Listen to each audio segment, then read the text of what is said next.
Sovet dövründən sonra Bakı şəhərinə kütləvi axın başladı. Nəticədə əhalinin sayı təxminən 5 milyona yaxınlaşdı.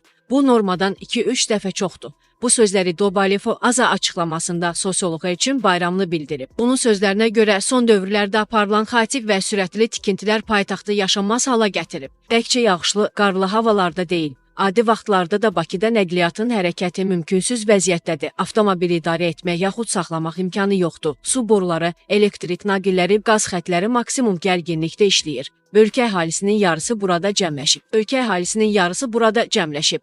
Problemləri isə lokal tədbirlərlə aradan qaldırmaq mümkün deyil. Tamamilə fundamental şəkildə həll edilə bilər. Bu da ancaq nəzəri cəhətdən mümkündür, praktik yox. Səbəb isə ən azı 10-15 il vaxt və 10 milyard pul lazımdır. Paytaxtda son 20-30 ildə tikilən binaların ən azı yarısı sökülməlidir. Yenidən normal elmi metodlarla şəhər salma qaydalarına uyğun olaraq binalar inşa olunmalıdır. Bütün kommunal infrastrukturlar, xətlər əhali gərginliyi də nəzərə alınaraq hesablanmalıdır. Ancaq praktikada Bakı şəhərinin xilas olunması mümkünsüzdür. Ona görə də əlac qalmayıb. Hökumət sürətli şəkildə regionları inkişaf etdirilməli, Bakıda əhalinin sayını 2 dəfə azaltmalıdır. Minimum 2 milyon adam ərazidən çıxarılıb regionlara göndərilməlidir. Sosioloq deyib ki, Bakının baş planına ayrılan büdcə regionlara yönəldilə bilər. Xüsusən də məcburi köçkünləri Qarabağ köçürmək lazımdır.